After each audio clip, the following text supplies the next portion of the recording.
Admiral Kim sat in his chair on the space station. He looked out the big window at Earth. The blue planet looked so peaceful. White clouds moved slowly across the land. Kim had been watching Earth for many years. It was his job to keep it safe. Kim was drinking his morning coffee when Officer Lee ran into the room. Her face was white with fear. She was breathing hard like she had been running. "Sir, we have a big problem," Lee said. Her hands were shaking. "Something is coming toward Earth. Something very big." Kim put down his coffee cup. He had never seen Lee look so scared. She was usually very calm and brave. If Lee was scared, then something was really wrong. "Show me," Kim said. Lee pressed some buttons on the computer. The big screen on the wall lit up. Kim could see space. At first, everything looked normal. Then Lee pointed to some small dots in the distance. "Those are not stars," Lee said. "Those are ships, alien ships." Kim felt his heart beat faster. He had always known this day might come, but he had hoped it would not happen while he was in charge. He stood up and walked closer to the screen. "How many ships?" Kim asked. Lee looked at her computer. 3,000 ships, sir. Maybe more. They are bigger than anything we have ever seen." Kim felt sick. Earth had maybe 50 ships that could fight in space. The aliens had 3,000. This was not a fair fight. Suddenly, the screen changed. A face appeared on it. But it was not a human face. The face was blue and had 4 eyes. Its mouth was full of sharp teeth. When it spoke, the words came out in perfect Korean. "People of Earth," the alien said. Its voice was cold and mean. "I am Commander Vex of the Galactic Empire. We rule many worlds. Now we will rule your world too." Kim and Lee stood very still. They were too scared to move. "Your world is small and weak," Vex continued. "Your people are like children. You have only just learned to travel in space. We have been traveling between stars for thousands of years." The alien smiled. Its sharp teeth looked very scary. "We are being kind to you," Vex said. "We will let you choose. You can join our empire and be our slaves, or you can fight us and die. You have 3 days to decide." The screen went black. Kim and Lee stood in silence for a long time. "What do we do?" Lee asked. Her voice was very quiet. Kim did not answer right away. He was thinking. Earth's weapons were like toys compared to alien weapons. Their ships were slow and small. How could they fight an empire that ruled the galaxy? Kim walked to his desk. He opened the bottom drawer. Inside was a red folder marked Top Secret. Kim had never opened this folder before. His boss had given it to him years ago. "Only open this if Earth faces something we cannot fight," his boss had said. "And pray you never have to use what is inside." Kim opened the folder. Inside was one piece of paper. On it were just a few words. "Project Dark Sky, call Dr. Song, she will know what to do." Kim looked at the paper for a long time. He had never heard of Project Dark Sky. He had never heard of Dr. Song. But this was his only hope. Kim picked up his phone and called Earth. After a few minutes, someone answered. "This is Dr. Song," said a woman's voice. She sounded very old and very tired. "Dr. Song, this is Admiral Kim at Luna Base. We have a problem. A big problem." "I know," Dr. Song said. "I have been waiting for this call for 30 years. The aliens have come, haven't they?" Kim was surprised. How did she know about the aliens? How did you? Kim started to ask. "There is much you do not know," Dr. Song said. "Much that has been kept secret. Can you come to Earth? Can you come alone?" Kim looked at Lee. She was still staring at the black screen where the alien had been. "Yes," Kim said. "I can come." "Good. Come to Seoul. Go to the old subway station on 5th Street, the one that has been closed for years. I will meet you there at midnight." The phone went quiet. Kim put it down. His hands were shaking now too. "Lee," Kim said, "I have to go to Earth. You are in charge while I am gone." "Where are you going?" Lee asked. Kim looked at the red folder. "I'm going to find out if Earth has any secrets that can help us. Secrets that might save us all." Lee nodded. "Be careful, sir. If the aliens see you leave, they will think I'm running away, Kim said. Let them think that. It might give us time. Kim took the red folder and left the room. As he walked to his ship, he looked back at Earth one more time. In 3 days, it might be gone forever, unless Dr. Song had answers. Unless Earth really did have secrets that could fight an empire of stars. Kim landed his small ship in Seoul late at night. The city was quiet and dark. Most people were sleeping. They did not know that aliens were coming to destroy their world. Kim walked through the empty streets. His footsteps echoed off the tall buildings. He found the old subway station on 5th Street. It had been closed for many years. Rust covered the metal gates. Weeds grew through cracks in the concrete. Kim waited by the gate. At exactly midnight, he heard footsteps. An old woman walked out of the shadows. She was small and bent over. Her hair was white as snow, but her eyes were sharp and bright. "You are Admiral Kim," she said. It was not a question. "Yes." "Are you Dr. Song?" The old woman nodded. She pulled out a key and opened the rusty gate.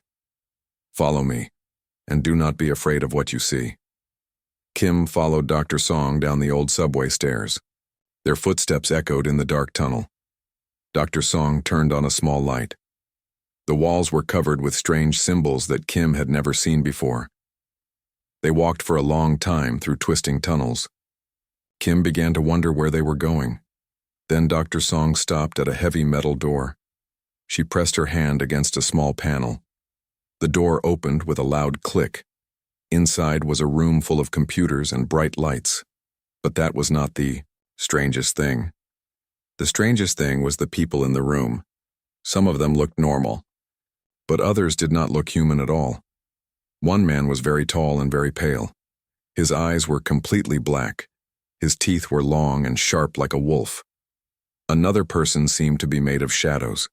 Kim could see through parts of her body. In the corner sat a woman who looked very old, older than anyone Kim had ever seen. Her skin was like paper, but she was beautiful in a scary way. When she looked at Kim, he felt cold all over. "Do not be afraid," Dr. Song said. "These are Earth's oldest friends. They have been here much longer than humans have." The pale man with black eyes walked over to Kim. "I am Elder Kang," he said. When he spoke, Kim could see his sharp teeth. "I have been waiting to meet you, Admiral." Kim took a step back. His heart was beating very fast. "What are you?" Elder Kang smiled. "I am what your people call a vampire. I drink blood to live. I am very old. I have been on Earth for over 1,000 years. The woman made of shadows spoke next. Her voice sounded like wind through trees. "I am Park So. I come from the space between worlds. I can travel to places your ships cannot go." The very old woman in the corner stood up slowly. "I am called the Mother," she said. Her voice was like music, but sad music. "I remember when the Earth was young. I remember when the first humans learned to make fire." Kim felt dizzy. He sat down in a chair. "This is impossible. You cannot be real." Dr. Song put her hand on Kim's shoulder. "They are very real. For many years our governments have known about them. We made deals with them, we gave them safe places to live, they promised to help us if we ever needed them." "Help us how?" Kim asked. Elder Kang laughed. It was not a nice laugh. "We can do things your alien enemies cannot imagine. I can live in the cold of space without air. I am very fast and very strong. Your weapons cannot kill me." Park So nodded. "I can take your ships to places the aliens do not know exist.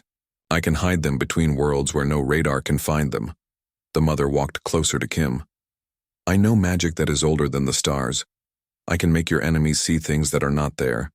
I can make them afraid without knowing why." Dr. Song activated a computer screen. It showed Earth from space. The alien ships were getting closer. "For 70 years we have been preparing," Dr. Song said. "Ever since we first met these beings during World War II, we knew that someday, someone would come from the stars to attack us. We have been getting ready." "But why do they want to help us?" Kim asked. "What do they get from this?" Elder Kang's smile got bigger. Earth is our home now. If the aliens destroy it, we have nowhere to go. Besides, we like humans. You are not afraid of us like other species would be. You make deals with monsters. That makes you interesting. Park. So made a strange sound that might have been laughter. Most species in the galaxy fear the dark. They fear what they cannot understand. But humans are different. You invite the darkness to be your friend. The mother touched Kim's hand. Her skin was cold as ice. The aliens think they are fighting helpless humans with simple weapons. They do not know about us. They do not know that Earth has friends who live in the shadows. Dr. Song showed Kim more screens. They showed other rooms like this one all around the world. In each room were more strange beings.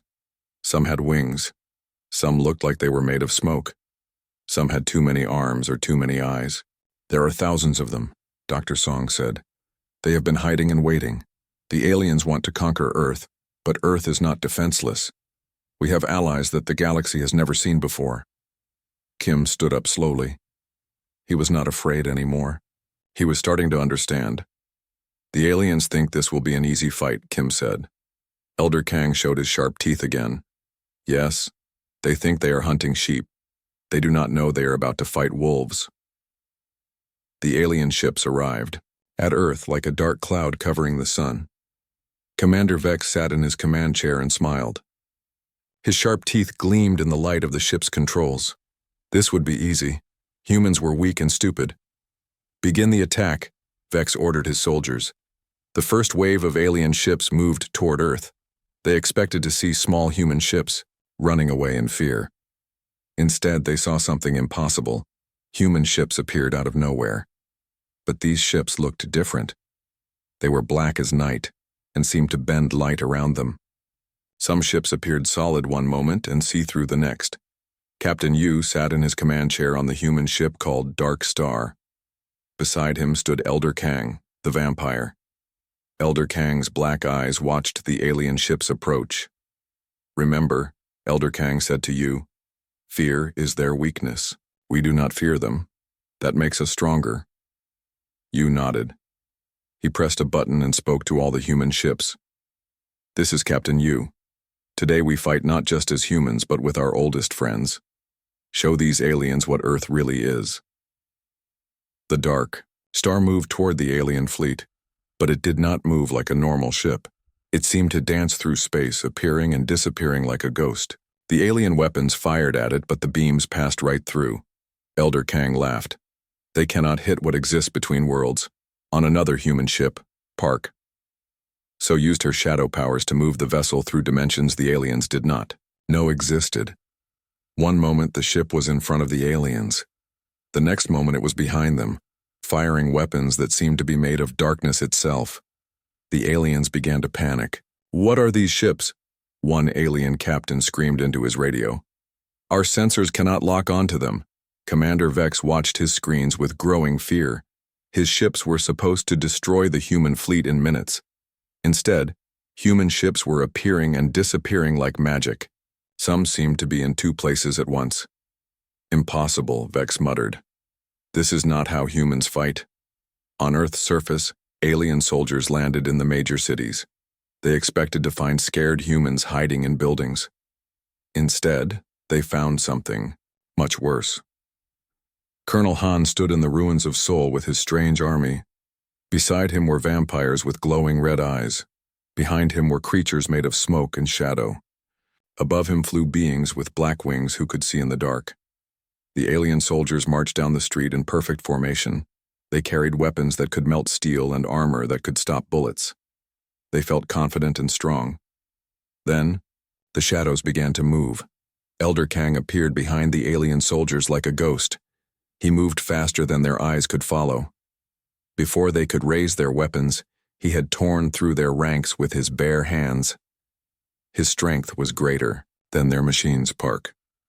So stepped out of a wall like it was made of water. She grabbed alien soldiers and pulled them into the shadow dimension. They screamed as they disappeared into darkness. The mother stood in the center of the street. She did not move or fight. Instead, she whispered words in a language older than civilization. The alien soldiers began to see things that were not there. They saw their worst fears coming to life. They saw monsters in every shadow. "Fall back," the alien commander shouted. "Fall back. This is not a normal battle." But there was nowhere to run. The darkness was everywhere. Every shadow held an enemy. Every corner hid something impossible. In space, the battle was going just as badly for the aliens. Their mighty fleet was being torn apart by ships that should not exist. Human vessels phased in and out of reality. They fired weapons that bent the laws of physics. Captain Yu's ship suddenly appeared inside the alien formation. This should have been impossible, but Elder Kang's vampire powers let them travel through dimensions normal ships could not reach. "Fire everything," Yu ordered. The Dark Star's weapons tore through 3 alien ships before they could react. Then the ship vanished again, leaving the aliens shooting at empty space. On his command ship, Vex watched his forces fall apart. Half his fleet was destroyed or missing. His ground troops were running in panic from enemies they could not understand. "Sir," one of his officers said, "we are receiving reports from all sectors. The humans are fighting with things that cannot be real. Creatures that live in shadows. Beings that cannot be killed." Vex slammed his fist on his command chair. "Humans do not have such allies. This is impossible." But the evidence was right in front of him. His mighty empire was losing to a species they had thought was primitive. The humans were not just fighting with technology, they were fighting with forces that existed beyond normal reality. "Sir," another officer said, "we are detecting massive energy readings from Earth. Something is coming through dimensional barriers. Something big." On Earth, Dr. Song stood in her underground command center. Around her were dozens of beings that looked like they had stepped out of nightmares, but they were not Earth's enemies. They were its guardians.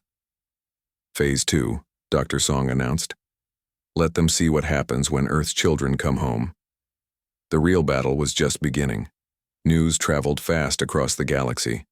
On 1,000 different worlds, alien leaders watched the reports from Earth with growing terror. The mighty Galactic Empire was losing to humans. But that was not the scary part.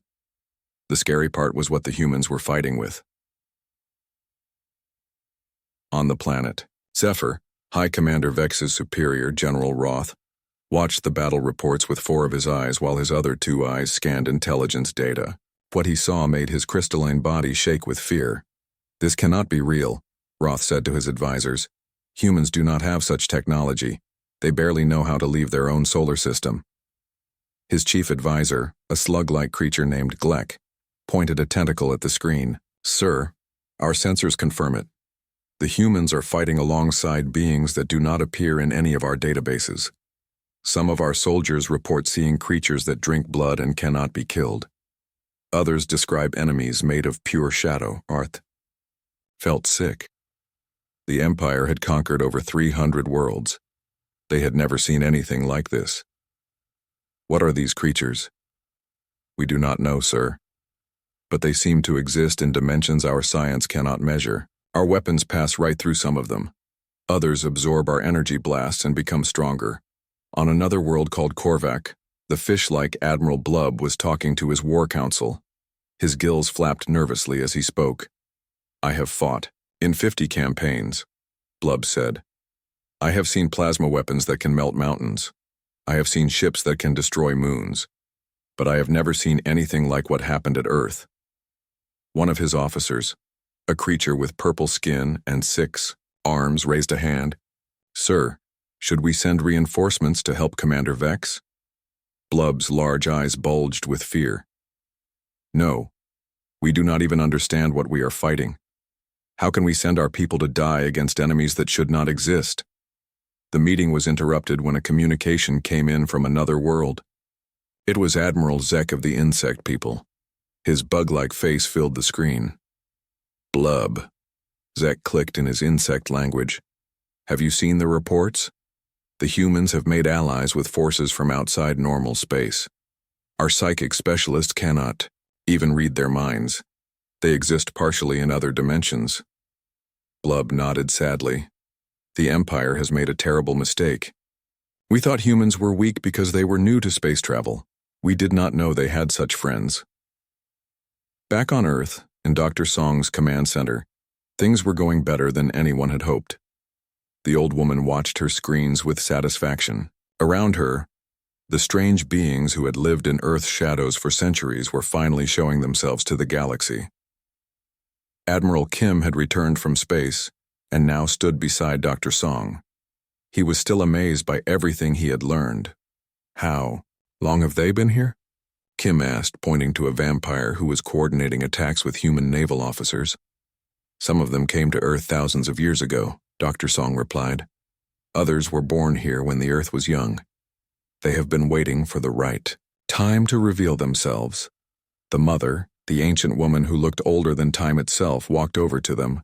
Her footsteps made no sound on the metal floor. Admiral Kim, the mother said in her musical voice, your people are very special. Most species in the galaxy fear what they do not understand, but humans are different. You make friends with monsters. Kim thought about this. Why do other species fear you? Elder Kang, who had been listening from across the room, came over with his vampire speed. Because they only see the darkness in us. They see our sharp teeth and think dangerous. They see our magic and think evil. But humans see our teeth and think useful for fighting enemies. You see our magic and think helpful for protecting Earth.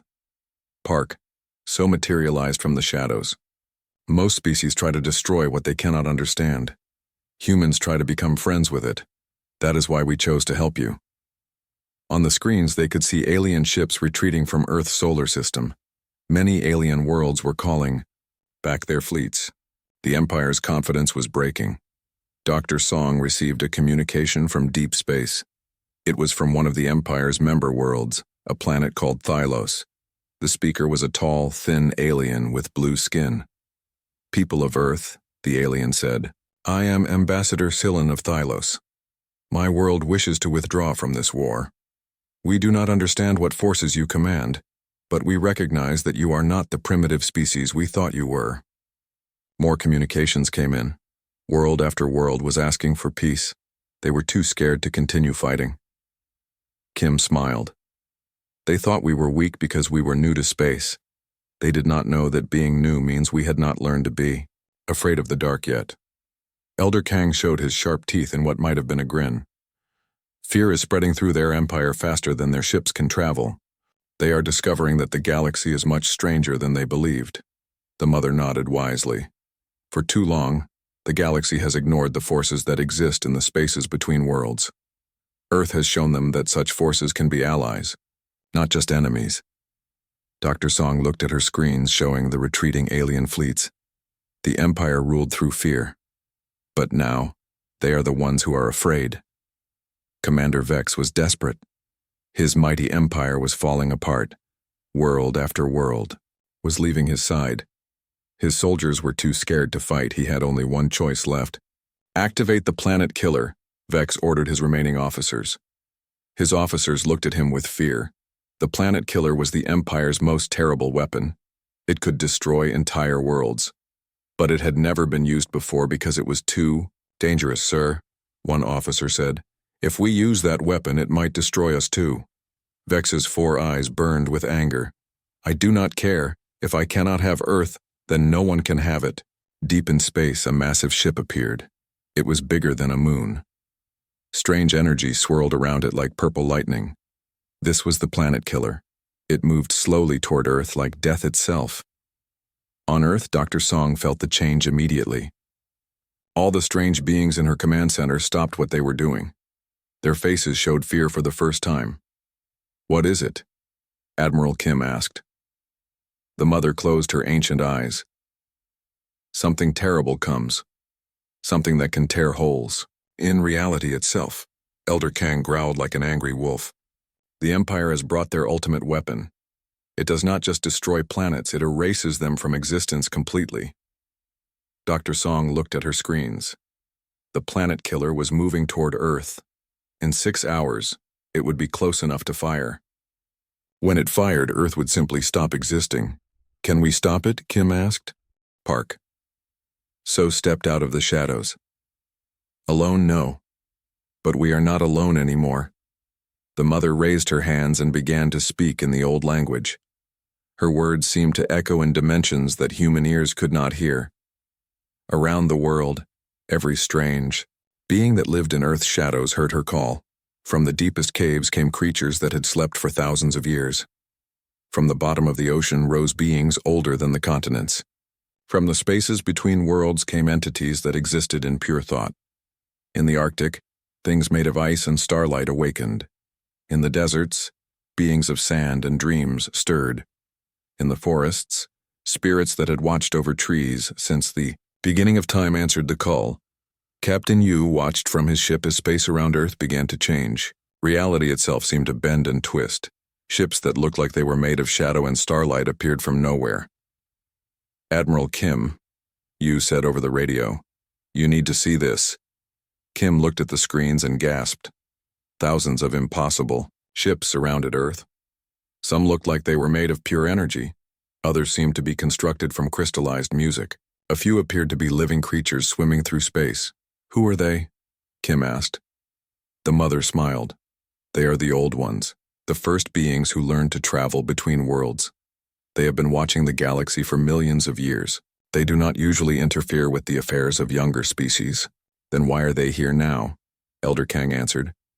"Because Earth has done something no other world has ever done. You have made friends with the darkness. You have shown that light and shadow can work together. The old ones respect this." The UI Planet Killer reached its firing position. Energy began to build around its massive weapon. The energy was so powerful that it made the stars themselves flicker, but Earth was ready. The old ones moved first. Ships that existed in 17 dimensions at once surrounded the Planet Killer. They did not fire weapons. Instead, they began to sing. The song was like nothing that had ever been heard before. It was the sound of stars being born and galaxies spinning through space. It was the music that played when the universe first began. The Planet Killer's energy weapon began to shake. The reality-destroying power it had built up started to turn back on itself. The massive ship began to crack and break apart. Commander Vex watched in horror as his ultimate weapon fell apart around him. "This is impossible," he screamed. "Nothing can stop the Planet Killer." But the old ones were not done. Their song grew, louder and more beautiful. Reality rippled around them like water. The Planet Killer did not just break apart. It began to change into something else. Where the terrible weapon had been, now floated a garden in space. Trees grew in the vacuum. Flowers bloomed among the stars. The instrument of death had become a celebration of life. Vex fell to his knees. His empire was finished. His people would never follow him again. He had lost everything. Dr. Song received a communication from the old ones. Their voice sounded like wind through ancient forests.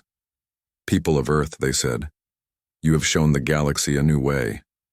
You have proven that enemies can become friends, that darkness can serve light, that the impossible can become possible." 1 year later, Earth had become the center of a new kind of galactic government. Species from across the stars came to learn how humans had made allies with beings that others feared. Admiral Kim, now called the Dimensional Admiral, stood in the great meeting hall that floated in space above Earth. Representatives from hundreds of worlds sat together. Some were normal aliens. Others were shadow creatures, vampires, and beings made of pure energy. The old empire ruled through fear. Kim said to the gathered crowd, "The new galaxy will be built on friendship." Elder Kang sat in the front row, his sharp teeth gleaming in a smile. "Earth taught us that monsters can be heroes, and heroes can be found in the darkest places."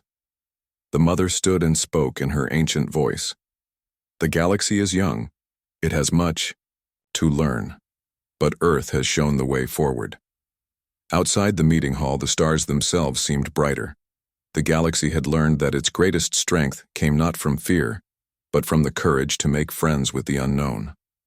Earth's darkest allies had become the galaxy's greatest hope.